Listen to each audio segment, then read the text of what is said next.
Coming to you from Beaumont, this is your house call.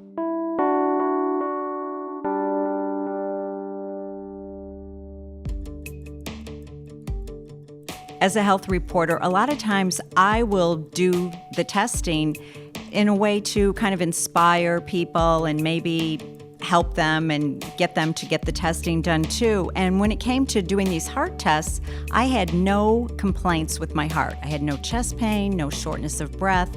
I was active. I was playing tennis, doing cycling, yoga, bar class. I had no reason to go on that day to do those tests other than to help encourage our listeners, maybe get them to do a test, maybe save a life. And it turned out that the life I ended up saving was my own.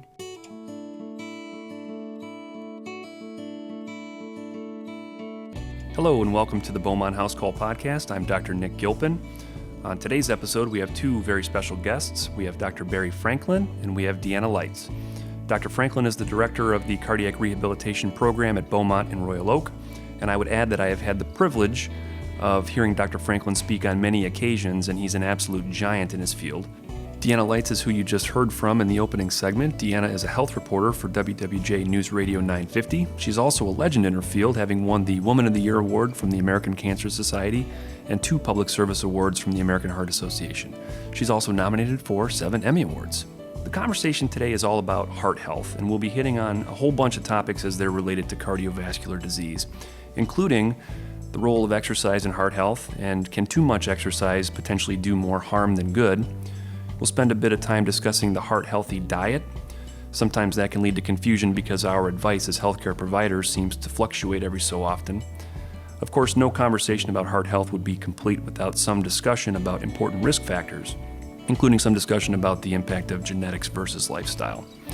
We'll also talk about the different types of diagnostic and screening tests that are available and why some may be better for certain people than others. And we'll also spend some time discussing the various medications that are available for preventing and treating cardiovascular disease. Barry and Deanna, welcome to the podcast. Thanks for being here. Well, thanks for having us. Our pleasure. Absolutely. So this is something I've really wanted to talk about for a very long time, and I'm excited to get after it with both of you here. So lots and lots of ground to cover in terms of this topic. It's a huge topic. So what I'm going to try to do is kind of flow through this in the most logical sort of way I can so we can cover the whole field in a relatively short amount of time. First off, I want to talk about cardiac disease and risk factors. Many people out there are familiar with the common ones, the big ones. So we'll start with an easy one. So we've got smoking, and we've got high blood pressure, and high cholesterol, and diabetes, and obesity. So let's start there just to get our feet wet. Let's talk about smoking. Barry, how bad is smoking and secondhand smoke exposure for your heart? The literature clearly suggests that lifelong smokers lose 10 to 12 years. That's not weeks, that's not months, that's years. So it is really has a profound impact on public health. We also now recognize that secondhand smoke, being surrounded by other people who smoke, increases your risk of a heart attack by 30%. Wow. And lately, a number of studies have shown that cities that promote smoking bans have a profound decrease in the number of heart attacks. And interestingly enough, it's the non-smokers who seem to benefit the most. Is there any insight? I guess what I'm seeing is a general trend or a decline of smoking population-wide as people become more aware of it and its detriments on health. But what about vaping? I'm seeing a lot more people vaping nowadays. Do you have any data about vaping and its effects on heart health? Well, so far, the American Heart Association has not endorsed vaping as a bona fide way to help stop cigarette smoking. Vaping is associated with some nicotine content, depending on the product. There are also toxins that are emitted. It has been shown to be somewhat addictive, and it does cause transient increases in heart rate and blood pressure. So overall, it's not something that I've jumped on and said to patients, this is a good alternative. Okay, good advice. I think that makes a lot of good sense. Let's jump into another risk factor, and that would be hypertension. Hypertension, in the time that I've practiced medicine, which is a relatively short amount of time, I've seen the goals for hypertension change. What is today's goal? What should be a healthy goal for someone's blood pressure?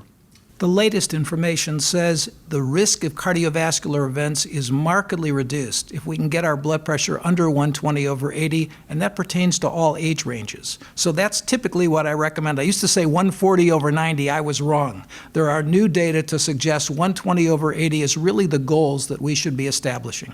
Does that hold true for the elderly patient population as well? It does, but there's a fine line because you don't want to get people with too low a blood pressure susceptible to falls and other kinds of problems with too low a blood pressure. That makes good sense. What I've often said to people, especially when I'm caring for a geriatric population, is that there's a certain point at which it becomes a little bit more art than science in an elderly person. Is that fair to say, you think? Yeah, I would agree with that completely. I'd also say let's not forget about heart rate, because a lot of new studies suggest lower the blood pressure, the better the prognosis. The lower the heart rate, the better the prognosis. And clinically, we have good data to suggest somewhere between 50 and 65 beats a minute is a very cardioprotective heart rate. Okay. Let's move from blood pressure into another well-known risk factor, and that would be cholesterol. So we all hear about cholesterol. There's good cholesterol, there's bad cholesterol. What should our goals for a healthy cholesterol level be? Dr. Bill Roberts, editor of American Journal of Cardiology, says that if we can get our patients under a cholesterol level of 160, there's very little evidence that there can be progression of disease. He also taught me what's called the rule of 40, and that is whatever your cholesterol is, for every 40 points you can lower it, you cut your risk of a heart attack in half. So if your cholesterol is 280, take it to 240, you cut your risk of a heart attack in half. Take it from 240 down to 200, you cut your risk in half again. Take it from 200 to 160, you cut your risk in half again. So lower the cholesterol, the better the prognosis. Makes sense. Deanna, I don't want to violate any patient confidentiality sort of information here, but was something like cholesterol on your radar? You mentioned you didn't really have any risk factors. I didn't. I had done cholesterol testing live. I've been, in my past, my journalism career spans like 25 years, and 20 of them has been as a television reporter. And I've gotten my cholesterol tested. I have had high cholesterol in the past, took medicine, then would get it normal, and then sometimes went off the medicine, which is not good advice. But I had a really healthy diet and I exercised a lot. So I think that might have helped me a little bit, but it also might have been the reason that I ended up having a heart problem to begin with. Also might be some genetics. Barry, what are your thoughts on this? Someone who's listening right now, how often should they be getting their cholesterol checked? I think a lot of it depends on their family history, if a premature family history of coronary artery disease, what their diet is, if they're symptomatic. Bill Roberts, editor of American Journal of Cardiology, says the number one risk factor is cholesterol. We could debate that. There's no question about it. But certainly cholesterol, and more importantly, probably the subfractions, the bad or lousy cholesterol and the good or helpful cholesterol, HDL and LDL, are something we should also look at. Very good. Let's move on to another risk factor that I think we're all very well aware of, and that is obesity. So we have healthy weight, we have unhealthy weight. Let's talk a little bit for a second about that, Barry. What's considered a healthy weight or a healthy BMI, and what are the step-offs there? Well, the traditional values are somewhere between 20 and 25 is a normal body weight. What's very interesting is we see a U-shaped curve in obesity, and that is very thin people, oftentimes women whose BMI is less than 18.5, tend to have very high death rates. And on the opposite end of the continuum, men with BMIs over 35 have very high death rates. So I use approaching 35, I use an arbitrary 32. If your BMI is 32 or higher, you need purposeful weight reduction. Okay, so now that we've covered the typical risk factors, let's talk about the role that your parents play in all this. So we've talked about, at this point, we've talked about smoking and blood pressure and cholesterol. Now let's talk about genes. Can we parse out just how much our genes play a role in heart disease versus our lifestyle? It's a great question, and for many years we really didn't have the answer until 2 years ago when a landmark study in the New England Journal of Medicine, which studied over 55,000 adults, 20-year follow-up period, and they had lots of genetic information on these populations, as well as lots of lifestyle information. And what did they find? 3 major findings. Number one, if you pick the wrong parents, you're twice as likely to develop coronary disease at an early age. That's bad news. Good news is, if you've got a healthy lifestyle, you can cut that increased risk in half. Who was at greatest risk? Those who picked the wrong parents and also had a lousy lifestyle. Those people were 4 to 5 times more likely to develop cardiovascular disease. And what they also found are small changes in lifestyle leaded to big reductions in coronary risk. So that really puts it, I think, all in perspective. So I hear from a lot of patients sometimes saying, well, geez, my dad's side of the family all had horrible coronary disease. My dad had a heart attack at age 50. My mom has horrible coronary disease, and there's not much I can do about it. Is that a reasonable approach, or is it still important to take on all those lifestyle measures? No, I think the lifestyle measures, according to that study, are critically important, not only in terms of reducing the incidence of coronary events, but people who had healthy lifestyles had a lot less calcium in their coronary arteries. Calcium scores were lower. Calcium scores. Now, Deanna, I understand that calcium scoring was something that was used in your situation to diagnose your coronary disease. Do you want to talk about that for just a moment? Yeah, as I mentioned, I went through a bunch of heart testing for a story. Again, I had no complaints of any heart problems, chest pain, shortness of breath. And one of the tests that the doctor recommended was to get a calcium scoring test. And he said it won't take long and you can just go take it, it'll be real fast. So I laid down on the machine, and the techs, we were laughing, like while I was going through the machine, because they thought, oh, you exercise, you eat healthy, this will be a breeze for you. And when I came out, the doctor wanted to see the scans, and he looked at the scans, and then he looked over at me, and he looked at the scans, and then he looked at me, and he said, I think you have coronary artery disease. And I said, what? How can I have coronary artery disease? He said, I think you have coronary artery disease and you need to get a stress test. Wow. So I thanked him and went back to work. Wow. I thought for sure it was probably a mistake. Sure. And Barry, I think we can talk a little bit about the different types of testing out there. Now, my understanding about calcium scoring, and I'm again, not a cardiologist, but calcium scoring is a screening test that would be typically used in an asymptomatic patient to sort of risk stratify you in terms of what your coronary risk might be. So would this test be appropriate for someone like Deanna? Yeah, I think it's entirely appropriate. Overall, we find that the literature suggests that coronary calcium scores are more prognostic and more predictive than even the risk factor profile that we just talked about. So increasingly, we're looking at coronary calcium scores as a prognostic indicator. A 0 score means you're fine. Maybe you don't have to take all these medications. If you've got a score of 100 or less, that's increased risk. But if you've got a score over 400, that means you really need attention. And some people have higher scores.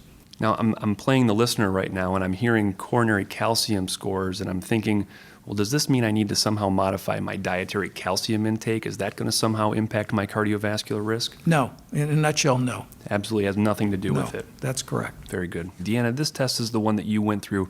What exactly is the experience like of having that test? What does it look like? There's a big machine, and you lay down on it, and it's a CAT scan, and you just go through. It just takes a couple minutes. There's no pain. I do not like pain. There was no pain. And in a matter of maybe, 2 minutes, you're done.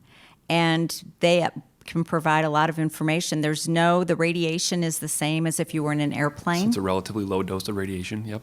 And it provided a lot of information about what was going on in my coronary arteries. And Barry, that would generate a score, as I understand it, a calcium score. And that score would correspond to a specific cardiac disease risk. Is that correct? Yes. In general, we say a coronary calcium score of 0 indicates no subclinical disease, no early disease.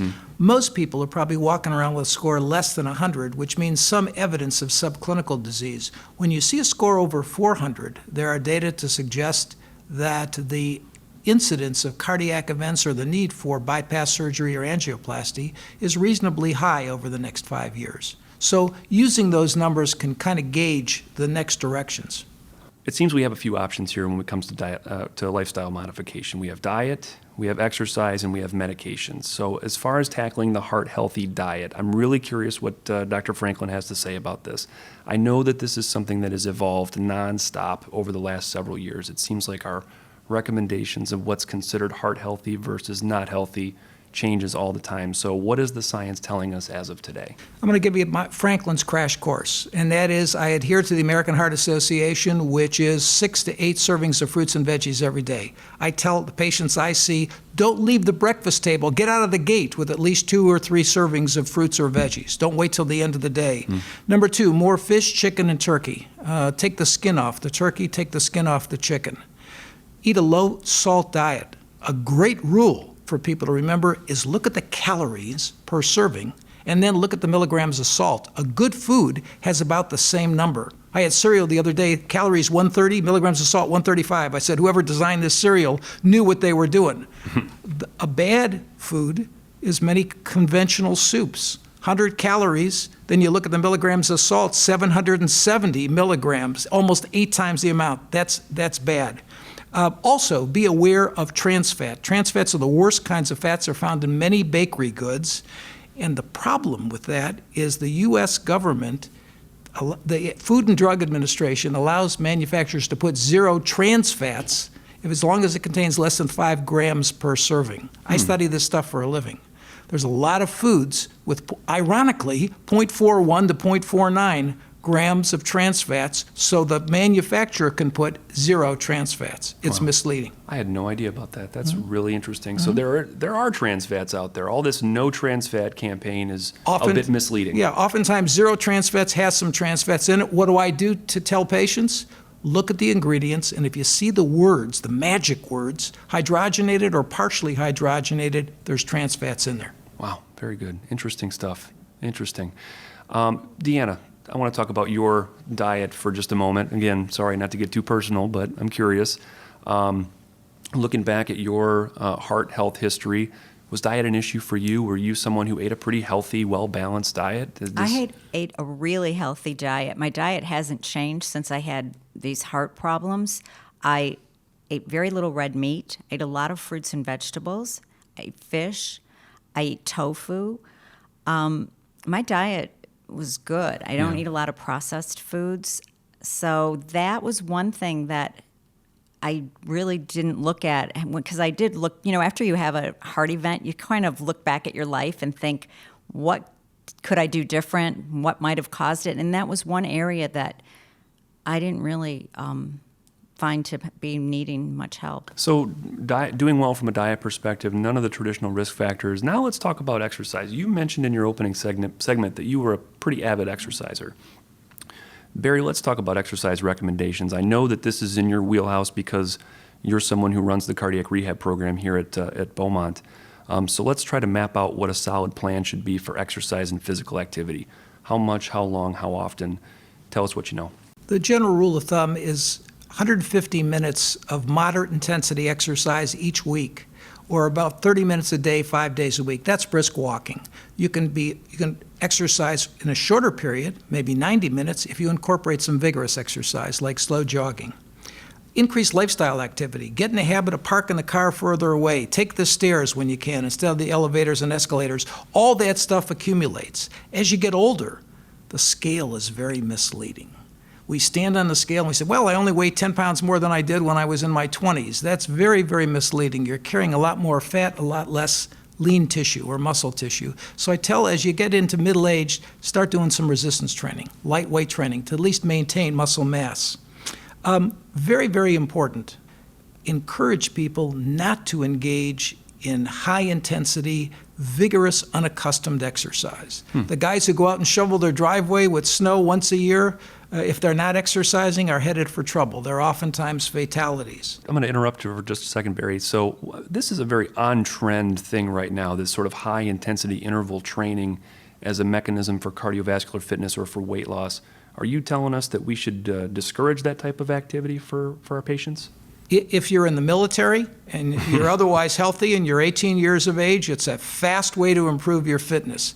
If you're 50, 60, 70 and you're plagued with major risk factors, although some studies in Europe have shown it's safe, they were medically supervised and monitored. I don't want people going in their 50s, 60s, and 70s pushing the 90% all-out effort because it can promote plaque rupture, serious heart rhythm irregularities. So for all those reasons, I'm against it in middle-aged and older adults. Even if you were active in your younger years, don't go out and suddenly start running or jogging. Everybody should start by walking at a 2 to 3 mile per hour pace, gradually increase the walking speed till you're at 3.5, maybe 4 miles an hour. And if you stay symptom-free, you can continue to progress. If you develop symptoms, stop the exercise program and get checked out by your physician. Barry, I've heard you talk in different venues before about this concept of a reverse J-shaped curve, and when it comes to that, the sweet spot of how frequently one should be exercising. I think data that you had presented once upon a time showed the sweet spot seems to be somewhere about 2 to 4 times a week, seems to really decrease your mortality versus exercising every single day. Can you talk about that for just a moment? Yeah, the new mantra is exercise is medicine. If exercise is medicine, it's possible to overdose and underdose. So I oftentimes say to patients, if you had a headache and that headache didn't go away, you took an aspirin and it still didn't go away, would you think of taking 8 aspirin because you want to make sure that that headache goes away? It's the same analogy with exercise. You can overdose exercise just like you can overdose aspirin and get yourself in trouble. I want to get back to Deanna for just a moment. So we talked about the traditional risk factors, of which Deanna has virtually none. We talked about diet and we talked about exercise, 2 things that Deanna has done a very good job of. So she sort of fits into this person that doesn't have the conventional risk factors. Now, I've heard you quote data saying that if you can make it to age 40 without any traditional risk factors or traditional cardiac risk factors, the chance of having any type of a coronary event is extremely low. So how do we explain someone like Deanna? Yeah, there are always exceptions to the rule. And I would say, in addition to risk factors, look at other factors, psychological factors, stress, look at genetics. Was there any genetic predisposition in the family toward coronary disease? Not really. My parents had coronary problems in their 70s, so it wasn't young. Stress, everybody has stress. I have had, my job is pretty stressful. I've worked under a deadline for 20 years. I've had stress in my personal life. My only child passed away when he was 5. That's pretty stressful. So I don't know if that gives me more stress than other people. Well, you mentioned your parents had coronary disease in their 70s. My clinical experience is oftentimes I see the kids coming in 10, 15 years earlier with the same coronary disease. Now, you look like you're 25 or 30, so that couldn't apply to you. Thank you. Yes. So we've covered the diet and exercise components of lifestyle modification. Now I want to talk a little bit about medications and some certain medications that we should be aware of. So let's talk about some of the commonly used cardioprotective medications that are available and what their role might be for preventing not only the first heart attack, but also for the treatment of cardiac disease after it's discovered. What are some medications out there that we should be looking at or taking to prevent that first event? The big 4, aspirin, statins, beta blockers, and ACE inhibitors. Okay. Basically, these prevent blood clots, these lower cholesterol, they reduce heart rate and blood pressure and stress on vascular walls. The literature, the scientific studies clearly show that if you take any one of those, typically the reduction in cardiac events is 18 to 44%. I don't know about you, but I want that 18 to 44% with any one of those medications. So they're all very, very good. They're better together with lifestyle change, the lifestyle change we were talking about, the exercise, the weight loss, and so on and so forth. But as Deanna said, and I caught this earlier in our conversation, when you said, well, I didn't always take the medications. That's a big problem in medicine, and doctors today prescribe and they assume automatically the patients are taking medications. Maybe they're too expensive, maybe there are some side effects and so on and so forth, but these medications do work. They unequivocally reduce the risk of initial and recurrent cardiac events, and we should be checking to see if patients are taking them, and if they're not, why. Very good point. I want to shift gears now, but from prevention to more about treatment, and I think you're going to talk about a lot of the same medications in terms of the ACE, the beta blocker, the aspirin, and the statin. But before we get into that, let's go back to something that we spoke about earlier, which is screening for heart disease. You know, Deanna, we talked about calcium scoring as one modality that's out there for screening. In your case, someone who's completely asymptomatic. If I'm listening right now to us having this conversation, how do I know if I should get screened or not? Should I be asking my doctor? What should I be asking my doctor? My answer would be if you have a strong genetic predisposition, if your parents in their 30s, 40s, 50s, 60s had cardiovascular disease, if you have an unhealthy lifestyle, as I said just earlier in this podcast, if you got an unhealthy lifestyle and genetic predisposition, you're 4 to 5 times more likely to develop coronary disease. If you're symptomatic, I tell patients, if you got pain or discomfort from your belly button on up when you're walking up a hill that goes away, it could be angina. So it's not always substernal, right in the center of the chest pain. If you've got multiple risk factors, if you've got high cholesterol or you're a cigarette smoker, those are the people I'd recommend for screening. Absolutely. And what type of screening test do you think is the most appropriate screening test? Obviously, this is something that, a patient's going to go to a physician and they're going to talk about this, but what's a good first step screening test for most patients? I think the first thing I would acknowledge is our ability to predict events remains imperfect. Despite all the expensive tests and everything else, sometimes you do a test, you say everything looks good, it's called a positive or a false negative. I think there are several good tests. An exercise treadmill test can be very helpful in terms of looking at the electrocardiogram, eliciting symptoms, finding out what fitness levels are, and an echocardiogram, which looks at how well the heart's pumping and how well the valves are opening and closing, can be very, very helpful. Sometimes we can get simultaneous imaging, either with echocardiogram or nuclear scans. So all these are potential tests that one can use. I still think coronary calcium scoring is very good. It's relatively inexpensive. And if you've got a 0 calcium score, your risk is very, very low for an acute coronary event. Deanna, anything you want to add about your journey? After you found out that you had this abnormal calcium score, then you were recommended to have a stress test. Talk about your experience with that. First of all, I was so floored because I didn't expect that there was anything wrong with me that I wasn't. And from hearing from Dr. Franklin, it sounds like you may have just been that patient that didn't necessarily have the conventional risk factors. So absolutely. And so I thought, I was even thinking that maybe I moved in the machine, or maybe I didn't hold my breath long enough when they said to hold your breath. So I really wasn't that concerned, but luckily I have a sister who's pretty pushy. And every day she would ask me, did you sign up for your stress test yet? Did you sign up? And I hadn't. And then I had her set me up with an appointment with a cardiologist that she knew. And I went and saw him, and he recommended a stress echo test. And so I got that. And again, I was so not concerned. I was playing tennis the night before.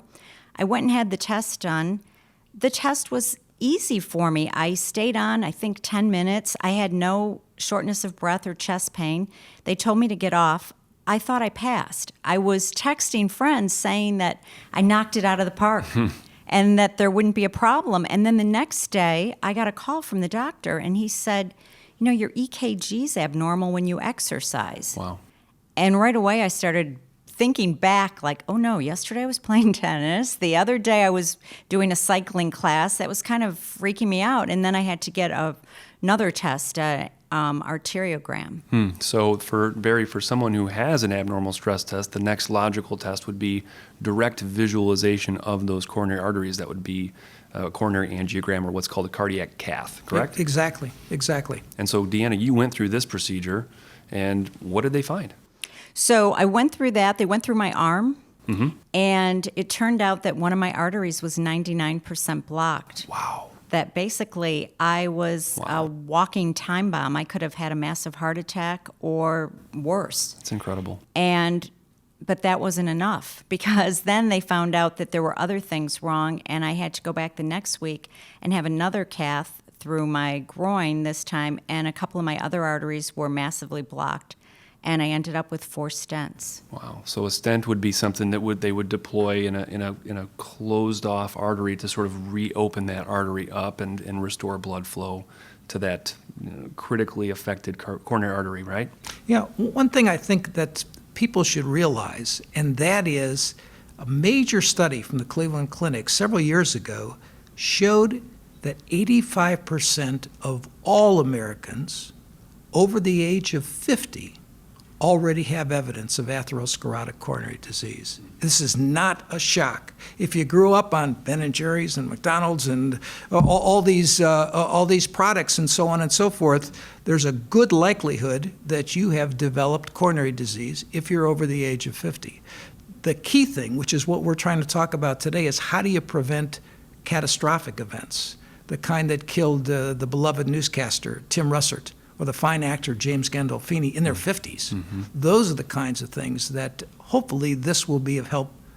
This information will be of help to your listeners. Excellent point, Barry. Now, Deanna, I understand you know Barry Franklin. You participated in this cardiac rehabilitation program. I guess this is an opportunity I want to give Barry to talk a little, or both of you actually, to talk a little bit about what the cardiac rehabilitation program is and why it's good for patients in your type of situation. Well, first of all, I didn't even know about cardiac rehab. And after you have something wrong with your heart, you pause and my biggest concern was, when am I going to get back to my normal life? Like, am I going to be able to exercise again? What am I going to be able to do?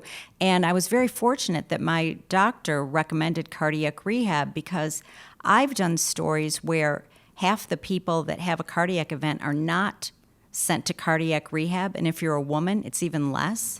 So I didn't even know about it. And then I went to cardiac rehab, and I remember walking in my first day, and I was a little nervous and a little out of sorts, because I was seeing all these people hooked up to EKGs and they're getting their blood pressure tested. And I felt like my heart kind of let me down, and I was a little worried to try to work it much. But with each visit with Dr. Franklin and his team, you start to gain more confidence, and you realize that you know what you can do and what you can't do. And pretty soon I was back to full speed. I think an important message I tell all patients is take responsibility. Don't tell me you see the best doctor in the city or the best doctor in the country who may see you for 10 minutes once a year. What do you do in 16 waking hours a day, 7 days a week? Because in my humble opinion, that has a more profound impact on your destiny than that 10-minute doctor visit, to be quite frank with you. Yes, in the situation, an emergency situation, that's very, very important. But you have the single greatest impact on your destiny if you've had a heart attack, bypass surgery, valvular surgery, whatever. So be aggressive about it. As we start to wind the conversation down, I think it really behooves us to talk about one last thing, and that is, let's take just a second to talk about what someone should do if they are experiencing chest pain. So whether it's occurring at rest or whether it's occurring with activity, someone who's listening to this right now says, I noticed I had a little chest discomfort the other day. What's your advice for that patient? If they have a little chest discomfort and it goes away, they ought to see their doctor ASAP and get checked out.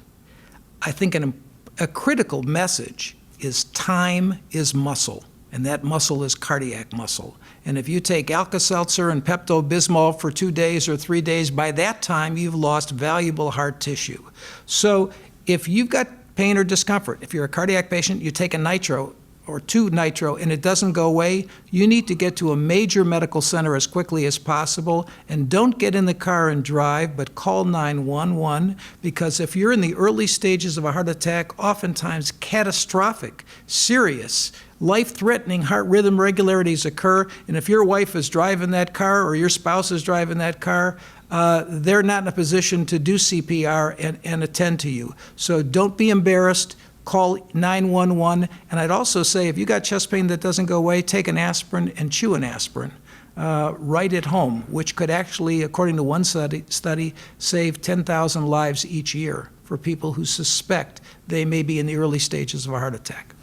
Dr. Franklin, can you talk about, sometimes women have different symptoms than men? Because I've interviewed women before who thought they were having a problem with their gallbladder, and it ended up being a heart attack.